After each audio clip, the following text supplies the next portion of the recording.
5 year ban है, no ban है, या Samiullah Baloch life time ban है।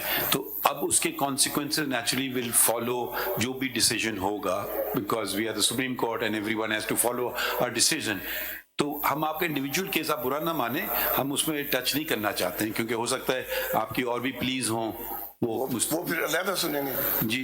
तो ठीक है जी, फिर तो अब हम सिर्फ वो आईनी नुक्ता और कानूनी नुक्ता देखना चाह रहे हैं। मेरे फादर दोस्त ने, तो आप उनको सपोर्ट कर रहे हैं? उनको सपोर्ट करता हूँ। एक थोड़ी सी बात ये कहता हूँ जी जी, कि the original constitution framers could provide the time limit also in 62F.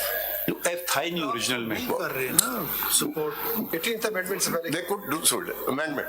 As far as the amendment, your lordship were very rightly pointing out that that was brought by a dictator in it. But then there were subsequent parliaments. And ये बात सही है आपकी, ये बात सही है। और फिर वो माइनॉट जो आया है 62 में अमेंडमेंट की है 2010 में, उसमें कंट्रेरी कोर्ट किया। ये बात आपकी सही है बिल्कुल। दूसरी ये है कि ये जो इंटरप्रिटेशन हुई है, मेरे फादर दोस्त ने उस पर बहुत अच्छा एड्रेस किया जी, कि जो वो जजमेंट आई है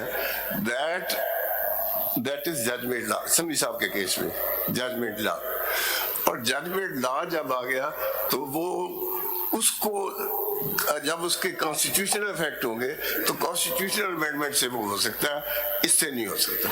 बाकी मेरी सबमिशन ये है जी कि जो डिस्क्वालीफाई हुए हैं, जैसे मैं हुआ हूँ, जहांगीर तरीन साहब हैं या कोई दूसरे हैं, वो चूंकि विदाउट ट्रायल हुए हैं, विदाउट प्रॉपर इंक्वायरी हुए हैं, विदाउट एविडेंस हुए हैं। आपके क्लाइंट डिस्क्वालीफाई हुए हैं? जी, उसके पेपर रिजेक्ट किए ना जी उन्होंने, लाइफ टाइम जी। नहीं, इस केस में एक इलेक्शन था जो तो आप उनको फिर क्यों सपोर्ट कर रहे हैं खुर्रम रजा साहब को? खुर्रम रजा साहब को तो आप कह रहे हैं आपके क्लाइंट डिस्क्वालीफाई हुए हैं या आपका मुखालिफ डिस्क्वालीफाई? नहीं जी, मेरे क्लाइंट डिस्क्वालीफाई हुआ। तो I am confused, then why you?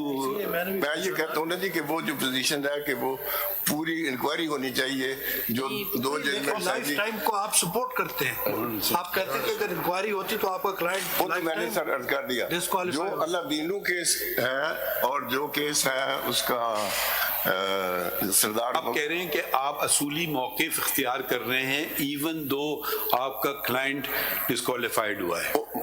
मैं समझ गया आपकी बात, क्योंकि वो बेसिकली डिस्क्वालीफाइड नहीं है, ये है जी। चलिए, और दूसरी ये है जी कि ये जो है ना, इसमें जो चीजें जिक्र की गई हैं,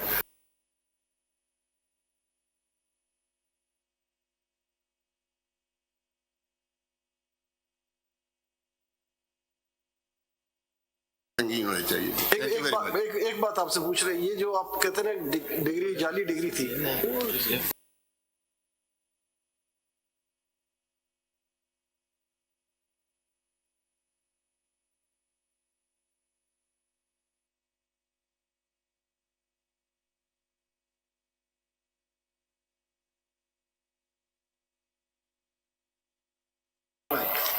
रिपीट ना कीजिए, पॉइंट बाय पॉइंट बताइए जी, जल्दी बताएं।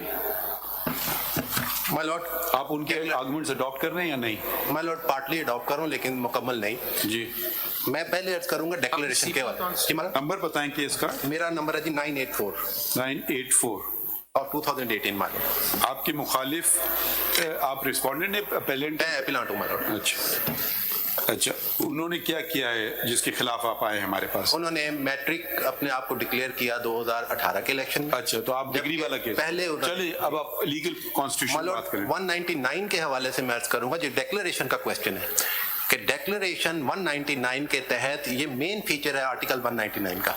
Without declaration and declaring anything supreme honourable high court या सुप्रीम कोर्ट का ऑर्डर पास ही नहीं कर सकती। ये आईनी मुलाजा फरमाइएगा 199 में मालूम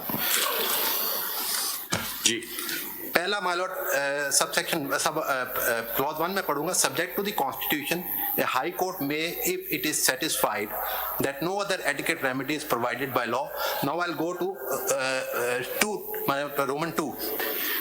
declaring that any act done or proceeding taken within the territorial jurisdiction of the court by a person performing function in connection with the affairs of the federation, a province or a local authority has been done or taken without lawful authority and of no legal effect. Secondly, my lord, अब सी जो B का Roman 2 मुलादा इस फरमाइए। जगह ना उस्मान साहब ये declare कर देगा कि ये आपका नॉमिनेशन पेपर गलत है या आपकी डिक्लेरेशन गलत है ना, जी मालूम, इतनी हद तक ही कर सकते हैं ना डिक्लेयर।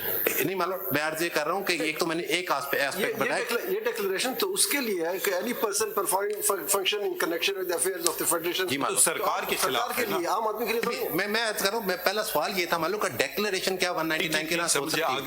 अगला मालूम देखिएगा, इसका रोमन 2 देखिएगा बी का जी, on application of any person made order requiring a person within the territorial jurisdiction of a court holding or purporting to hold office to show under what authority of law he claims to hold that office।